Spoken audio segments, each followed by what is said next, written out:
Hi every one, ഇതൊരു study related video ആണ് കേട്ടോ. കുറേ പേര് എന്നോട് കമൻസിലൊക്കെ ചോദിച്ചിട്ടുള്ള ഒരു കാര്യമാണ് എൻ്റെ സ്റ്റഡി മെത്തേഡ്, റിവിഷൻ ബുക്ക് ഇതിനെ പറ്റിയിട്ടൊക്കെ. അപ്പോൾ അതൊക്കെ ഞാൻ ഈ ഒരു വീഡിയോയിൽ ഇൻക്ലൂഡ് ചെയ്തിട്ടുണ്ട്. അപ്പോൾ എന്തായാലും സ്കിപ്പ് ചെയ്യാതെ കാണുക.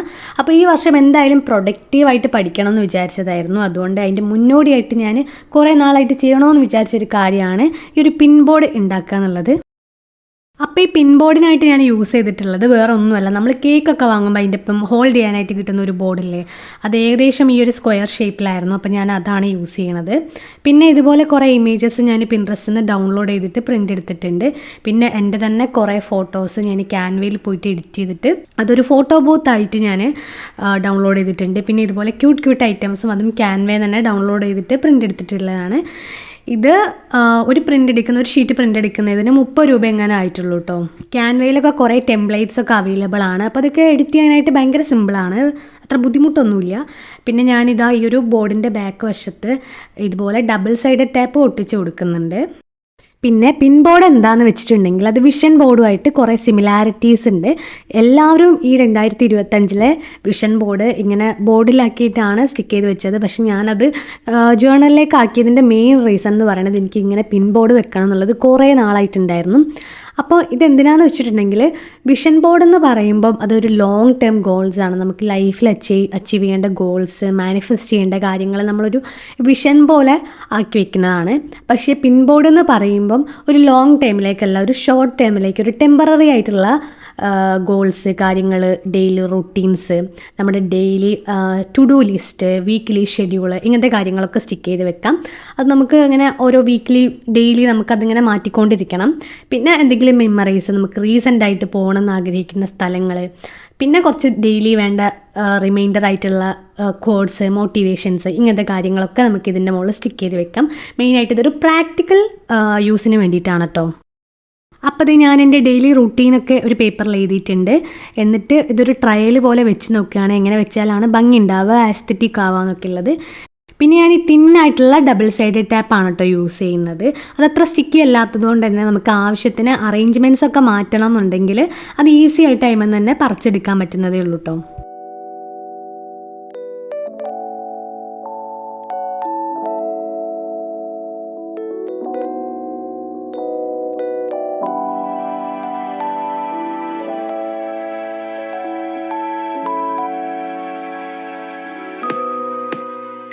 പിന്നെ അതുപോലത്തെ ഹാങ് ചെയ്യുന്ന ഹുക്കും അവിടെ ആഡ് ചെയ്തിട്ടുണ്ട് കേട്ടോ. എന്തെങ്കിലും കേസൊക്കെ ഉണ്ടെങ്കിൽ അതിൽ ഹാങ് ചെയ്ത് വെക്കാം. പിന്നെ ഇന്നത്തെ എൻ്റെ ടു ഡു ലിസ്റ്റും ഞാനിവിടെ സ്റ്റിക്ക് ചെയ്ത് വെക്കുകയാണ് കേട്ടോ.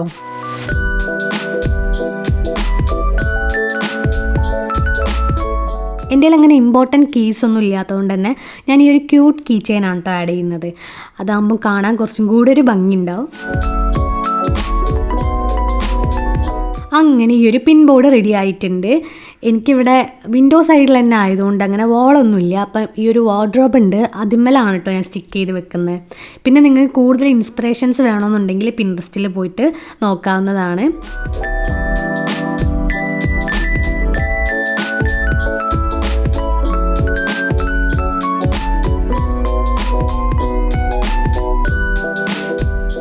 ഇതിവിടെ സ്റ്റിക്ക് ചെയ്ത് കഴിഞ്ഞപ്പോൾ എനിക്ക് ഭയങ്കര ഇഷ്ടമായിട്ടോ. ഈ ഒരു ടേബിളിൻ്റെ ഈ ഒരു കോർണറിൽ മൊത്തത്തിലൊരു ചേഞ്ച് വന്ന പോലെ ഉണ്ട്.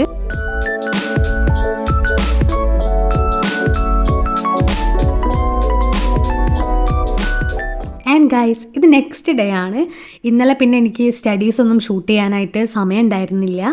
അപ്പോൾ ഇന്ന് മെയിനായിട്ട് സ്റ്റഡീസൊക്കെ നന്നായിട്ട് ഷൂട്ട് ചെയ്യണമെന്നാണ് ഞാൻ വിചാരിക്കുന്നത്. അപ്പം ആദ്യം തന്നെ ഒരു ഓൺലൈൻ ക്ലാസ്സിൽ തന്നെ തുടങ്ങാമെന്നാണ് വിചാരിക്കുന്നത്. ഞാനിങ്ങനെ ക്ലാസ്സൊക്കെ കണ്ട് പഠിച്ചിട്ട് കുറേ നാളായി സത്യം പറഞ്ഞിട്ടുണ്ടെങ്കിൽ. എക്സാമൊക്കെ ആയപ്പോൾ ഞാൻ ഫുൾ റിവിഷൻ തന്നെയായിരുന്നു. അപ്പം കാര്യമായിട്ട് ക്ലാസ്സൊക്കെ കണ്ട് നോട്ട്സൊക്കെ എഴുതി ഭയങ്കര പ്രൊഡക്റ്റീവായിട്ട് പഠിക്കണം എന്നാണ് വിചാരിക്കണേ. പോലെ തന്നെ നല്ല കൺസിസ്റ്റൻസിയും ഈ ഒരു സ്റ്റഡീസിൽ കൊണ്ടുവരണം.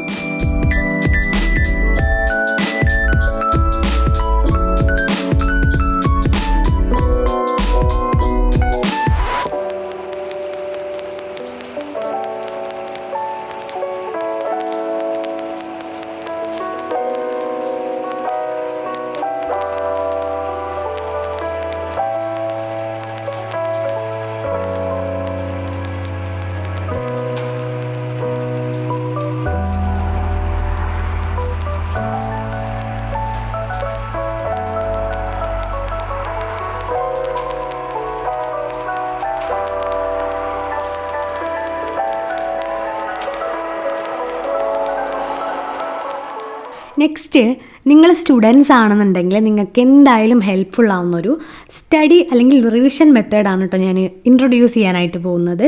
അതിന് ഫസ്റ്റ് തന്നെ ഞാൻ എടുത്തിട്ടുള്ളത് ഇതുപോലൊരു ചാർട്ട് പേപ്പറാണ്. അത് എന്നിട്ട് ഒരേ മെഷർമെൻറ്റ്സിൽ ഇതുപോലെ കട്ട് ചെയ്തെടുക്കുക. അപ്പം ഈ ഒരു മെഷർമെൻറ്റ്സിൽ കട്ട് ചെയ്തെടുക്കുക. അപ്പോൾ ഒരു കാർഡ് പോലെ ഉണ്ടാവും. എന്നിട്ട് ഇതെല്ലാം ഒരേ സ്പോട്ടിൽ ഇതുപോലെ പേപ്പർ പഞ്ചർ ഉപയോഗിച്ചിട്ട് ഒരു ഹോൾ വെച്ച് കൊടുക്കുക.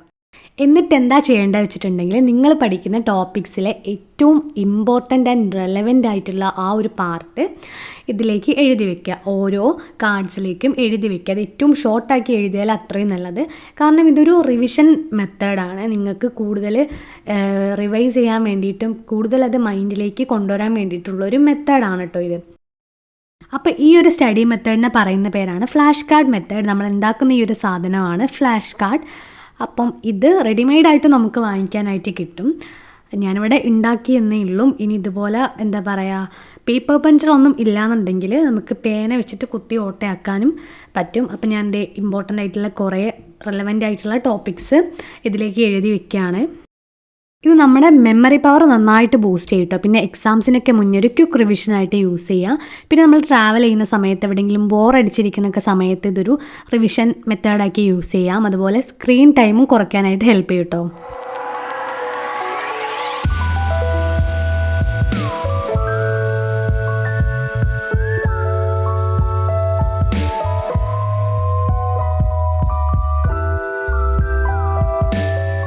ഞാൻ ഈ ഒരു ആൽബം റിങ്ങാണ് യൂസ് ചെയ്യുന്നത്.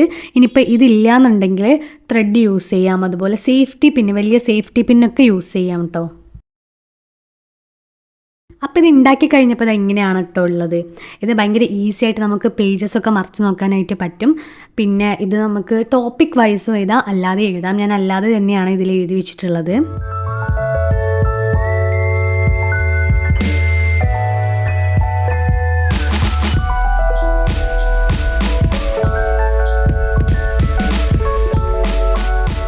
നെക്സ്റ്റ്, കുറേ പേര് എന്നോട് കമൻസിൽ ചോദിച്ചിട്ടുള്ള ഒരു കാര്യമാണ് എൻ്റെ റിവിഷൻ ബുക്കിനെ പറ്റിയിട്ട്. അപ്പോൾ അതൊന്ന് ഡീറ്റെയിൽഡ് ആയിട്ട് നിങ്ങൾക്കൊന്ന് പറഞ്ഞുതരാനാണ് കേട്ടോ ഞാൻ വിചാരിക്കണേ. ഈ ഒരു മെത്തേഡ് ഞാൻ ഇതിൻ്റെ മുന്നേ പോയിട്ടുള്ള കോച്ചിങ് സെൻറ്ററിൽ നിന്ന് എനിക്ക് പറഞ്ഞു തന്നിട്ടുള്ളൊരു സ്റ്റഡി മെത്തേഡാണ് കേട്ടോ. ഇത് എനിക്ക് ഭയങ്കര യൂസ്ഫുൾ ആയിട്ട് തോന്നിയതാണ് ഞാൻ നിങ്ങൾക്ക് പറഞ്ഞിരുന്നത്. ഫസ്റ്റ് തന്നെ ഇതുപോലെ ഞാൻ കുറച്ച് കോളംസ് വരച്ചിട്ടുണ്ട്. അതിൽ ഫസ്റ്റ് തന്നെ സീരിയൽ നമ്പർ, പിന്നെ ഡേറ്റ്, ടോപ്പിക്സ്, പിന്നെ 7, 21, 90 ഇങ്ങനെയാണ് ഹെഡിങ് ആയിട്ട് കൊടുത്തിട്ടുള്ളത്. അതിനുശേഷം താഴോട്ട് ഓരോ സീരിയൽ നമ്പർ ഞാനിങ്ങനെ ഇട്ട് പോയിട്ടുണ്ട്. പിന്നെ നമ്മൾ എന്നാണോ നമ്മൾ പഠിത്തം സ്റ്റാർട്ട് ചെയ്യുന്നത് ആ ഒരു ദിവസത്തെ ഡേറ്റും കൊടുക്കുക. അങ്ങനെ ഓരോ ദിവസവും പഠിച്ചിട്ടുള്ള ടോപ്പിക്സ് നമ്മൾ എഴുതുക. അപ്പോൾ ഞാൻ 1-ാം തീയതി ഈ ഒരു ടോപ്പിക്കാണ് പഠിച്ചിട്ടുള്ളത്. അപ്പോൾ ഞാൻ ആ ഒരു ടോപ്പിക്ക് ആ ഒരു ഡേറ്റിൻ്റെ നേരെ എഴുതി വെച്ചിട്ടുണ്ട്. അതുപോലെ 2-ാം തീയതി വേറൊരു ടോപ്പിക്കാണ് പഠിച്ചിട്ടുള്ളത്. ആ ഒരു ദിവസം ഏതാണോ പഠിച്ചത് അതവിടെ എഴുതി വെച്ചിട്ടുണ്ട്. അങ്ങനെ ഓരോ ദിവസം പഠിച്ചത് ആ ഒരു ദിവസത്തിൻ്റെ ഡേറ്റിൻ്റെ നേരെ നമ്മൾ എഴുതി വയ്ക്കുക. അപ്പോൾ നമ്മൾ ഫസ്റ്റ് ഡേ പഠിച്ച ആ ഒരു ടോപ്പിക്ക് 7th ഡേ എത്തുന്ന സമയത്ത് ഒന്ന് റിവിഷൻ ചെയ്യുക. അതായത് ആ ഒരു ദിവസം നമുക്ക് വേറെ ടോപ്പിക്സ് പഠിക്കാനുണ്ടാവും. ഇത് ഞാൻ ആ ഒരു ഡേറ്റിൻ്റെ നേരെ എഴുതി വെച്ചിട്ടുണ്ട്. അതിൻ്റെ പുറമേ നമ്മൾ ഫസ്റ്റ് ഡേ ഏതാണോ പഠിച്ചത് അതും നമ്മളൊന്ന് ജസ്റ്റ് ഒരു 30 minutes എടുത്തിട്ട് ഒന്ന് റിവൈസ് ചെയ്യുക. അങ്ങനെ നമ്മൾ റിവൈസ് ചെയ്തിട്ടുണ്ടെന്നുണ്ടെങ്കിൽ അത് ഈ ഒരു 7 എന്ന് പറഞ്ഞ ആ ഒരു ഹെഡിങ്ങിൻ്റെ താഴെയായിട്ട് ഈ ഒരു കോളത്തിൻ്റെ നേരെ ആ ഒരു ഫസ്റ്റ് ഡേൻ്റെ നേരെ ടിക്കറ്റ് കൊടുക്കുക. അങ്ങനെ റിവൈസ് ചെയ്തിട്ടുണ്ടെങ്കിൽ മാത്രമേ ടിക്കറ്റ് കൊടുക്കാവൂ കേട്ടോ. ഇനി അതല്ലാന്നുണ്ടെങ്കിൽ അവിടെ ബ്ലാങ്ക് ആക്കി ഇട്ടാൽ മതി. അങ്ങനെ സെക്കൻഡ് ഡേയിൽ നമ്മൾ ഏത് ടോപ്പിക്കാണോ പഠിക്കുന്നത് അത് ആ ഒരു ഡേറ്റിൻ്റെ നേരെ എഴുതിയിട്ട് അതിൻ്റെ 7th ഡേയിൽ അതൊന്നും കൂടെ റിവൈസ് ചെയ്യുക. അതായത് 8-ാം തീയതി നമ്മളത് റിവൈസ് ചെയ്യുക. ആ ഒരു തീയതിയാണ് നമ്മൾ റിവൈസ് ചെയ്യുന്നുണ്ടെങ്കിലും അതിൻ്റെ നേരെ അല്ല കേട്ടോ ടിക്ക് ചെയ്യേണ്ടത്. 2-ാം തീയതിൻ്റെ നേരെയാണ് നമ്മൾ ടിക്ക് ചെയ്ത് കൊടുക്കേണ്ടത്. അതും 7th ഡേയിലാണ് നമ്മൾ റിവൈസ് ചെയ്യുന്നത്. അതുകൊണ്ട് 7 എഴുതിൻ്റെ താഴെ തന്നെ നമ്മൾ ടിക്ക് ചെയ്ത് കൊടുക്കുക. ഇതേ മെത്തേഡ് തന്നെ എല്ലാ ഡേറ്റിലും നമ്മൾ ചെയ്യുക. അതുപോലെ ഇവിടെ 7, 21, 90 എഴുതിയില്ലേ, അതായത് ഒരു ടോപ്പിക്ക് തന്നെ അതിൻ്റെ 7-ാമത്തെ ദിവസവും 21-ാമത്തെ ദിവസവും 90-ാമത്തെ ദിവസവും നമ്മൾ റിവൈസ് ചെയ്തിട്ടുണ്ടെങ്കിൽ ആ റിവൈസ് ചെയ്ത ടോപ്പിക്കിൻ്റെ നേരെ നമ്മൾ ടിക്ക് ചെയ്ത് കൊടുക്കുക. ഇങ്ങനെ ചെയ്യുമ്പോൾ അത് നന്നായിട്ട് നമ്മളെ മൈൻഡിൽ നിൽക്കുകയും ചെയ്യും. പിന്നെ നമ്മൾ എന്തൊക്കെ കാര്യങ്ങളാണ് പഠിച്ചതെന്നുള്ളത് നമുക്ക് റെക്കോർഡ് ചെയ്ത് വെക്കാനായിട്ടും പറ്റും. പിന്നെ ഇത് നല്ലൊരു റിവിഷൻ മെത്തേഡായിട്ട് എനിക്ക് പേഴ്സണലി തോന്നിയിട്ടുണ്ട്. എനിക്ക് നന്നായിട്ട് ഹെൽപ്ഫുൾ ആയിട്ടുണ്ട്. ഇതുപോലൊരു ബുക്ക് ഞാൻ ഓൾറെഡി കഴിഞ്ഞു. ഇനി ഇത് സെക്കൻഡ് ബുക്കാണ്. ഞാൻ യൂസ് ചെയ്യണത്. ഇത് നിങ്ങൾക്ക് മനസ്സിലായിട്ടുണ്ടെന്നാണ് എൻ്റെ ഒരു വിശ്വാസം. എന്തെങ്കിലും ഡൗട്ട്സ് ഉണ്ടെങ്കിൽ നിങ്ങൾ കമൻസിൽ പറയാം കേട്ടോ. പിന്നെ കുറേ പേര് പഠിക്കാനുള്ള ടിപ്സൊക്കെ ചോദിച്ചിട്ടുണ്ട്. എനിക്ക് ഈ ഒരു റിവിഷൻ മെത്തേഡ്സ് തന്നെയാണ് ഏറ്റവും ഹെൽപ്ഫുള്ളായിട്ട് തോന്നിയിട്ടുള്ളത്. നമ്മൾ എന്തൊക്കെ പഠിച്ചിട്ടുണ്ടെങ്കിലും റിവിഷൻ ഇല്ലയെന്നുണ്ടെങ്കിൽ അത് പോയി എന്നാണ് അർത്ഥം. നമ്മൾ എന്തൊക്കെ കാര്യങ്ങൾ മനസ്സിലാക്കിയെങ്കിലും അത് പിന്നെയും നമ്മളെ ബ്രെയിനെ നമ്മൾ ഓർമ്മപ്പെടുത്തിക്കൊണ്ടേ ഇരിക്കണം. ഇല്ലാന്നുണ്ടെങ്കിൽ അത് ഗ്രാജുവലി നമ്മൾ ആ ഒരു പഠിച്ച കാര്യം നമ്മളെ മൈൻഡിൽ നിന്ന് അങ്ങ് പോയി പോകും. ഇതൊക്കെ കേൾക്കുമ്പോൾ ഞാൻ ഭയങ്കര പഠിപ്പിയാണെന്ന് നിങ്ങളാരും വിചാരിക്കേണ്ട. ഞാൻ അത്ര വലിയ പഠിപ്പിയൊന്നുമല്ല. ഒരുപാട് കാര്യങ്ങൾ ട്രൈ ചെയ്ത് നോക്കാറുണ്ട്. എനിക്ക് ഏറ്റവും എഫക്റ്റീവ് ആവുന്നത്, അതുപോലെ നിങ്ങൾക്ക് ഏറ്റവും എഫക്റ്റീവ് ആവുന്ന മെത്തേഡ്സ് എന്തൊക്കെയാണെന്നുള്ളത് ട്രൈ ചെയ്ത് നോക്കുക. അത് നമുക്ക് തന്നെ ട്രൈ ചെയ്തിട്ട് ഫൈൻഡ് ഔട്ട് ചെയ്യാനേ പറ്റത്തുള്ളൂ. പിന്നെ ഞാൻ പഠിക്കുന്ന വേറൊരു രീതിയാണ് കണക്ട് ചെയ്ത് പഠിക്കുക എന്നുള്ളത്. നമ്മുടെ റിയൽ ലൈഫുമായിട്ടുള്ള ഇൻസിഡൻസ് മറ്റ് കാര്യങ്ങളുമായിട്ട് കണക്ട് ചെയ്തിട്ടൊരു ടോപ്പിക്സ് പഠിച്ചിട്ടുണ്ടെങ്കിൽ അത് എന്തായാലും മൈൻഡിൽ നിൽക്കുന്നതായിരിക്കും. പിന്നെ പല ആളുകൾക്കും കമ്പൈൻ സ്റ്റഡി, അതുപോലെ ടീച്ച് ചെയ്ത് കൊടുക്കുമ്പോൾ വേറൊരാൾക്ക് ടീച്ച് ചെയ്ത് കൊടുക്കുമ്പം നന്നായിട്ട് മനസ്സിലാവും എന്നൊക്കെ പറഞ്ഞിട്ടുണ്ട്. എനിക്ക് ആ രീതിയിലുള്ള പഠനങ്ങളൊന്നും എനിക്ക് പേഴ്സണലി ഓക്കെ ആവാറില്ല. അപ്പം നിങ്ങൾക്ക് ഏതാണോ എന്നുള്ളത് ഇതുപോലെ ഫൈൻഡ് ഔട്ട് ചെയ്യുക, നന്നായിട്ട് പഠിക്കുക. പിന്നെ പറയാൻ മറന്നുപോയതാണ്, ഇത് നെക്സ്റ്റ് ഡേ ആണ് കേട്ടോ. അപ്പം ആസ് യൂഷ്വൽ ഞാൻ എൻ്റെ ഈ ഒരു നോട്ട് ബുക്കിൽ എഴുതിയിട്ടാണ് പഠിക്കുന്നത്. എൻ്റെ കയ്യിൽ ഒരു PYQൻ്റെ ടെക്സ്റ്റ് ഉണ്ടായിരുന്നു. അപ്പോൾ അതിലുള്ള ടോപ്പിക്സൊക്കെ ഞാനിങ്ങനെ എഴുതിയാണ് പഠിക്കുന്നത്. പിന്നെ ഈ നോട്ട് ബുക്ക് എവിടുന്നാന്നൊക്കെ കുറേ പേര് എന്നോട് ചോദിച്ചിട്ടുണ്ട്. ഇത് ഞാനൊരു സ്റ്റേഷനറി ഷോപ്പിൽ നിന്നാണ് വാങ്ങിച്ചിട്ടുള്ളത്. ഇത് നമ്മുടെ ന്യൂസ് പ്രിൻറ്റിൻ്റെ ആ ഒരു ബുക്കാണ്. പക്ഷേ ന്യൂസ് പ്രിൻറ്റിനെക്കാട്ടിയും കുറച്ചും കൂടെ ക്വാളിറ്റി ഉള്ള ഒരു പേപ്പറായിട്ട് എനിക്ക് തോന്നിയിട്ടുണ്ട്. പിന്നെ അത്ര പ്രൈസൊന്നും വരുന്നില്ല. 20-30 ആ ഒരു റേഞ്ചിലാണ് കേട്ടോ ഇതിൻ്റെ പ്രൈസ് വരുന്നത്.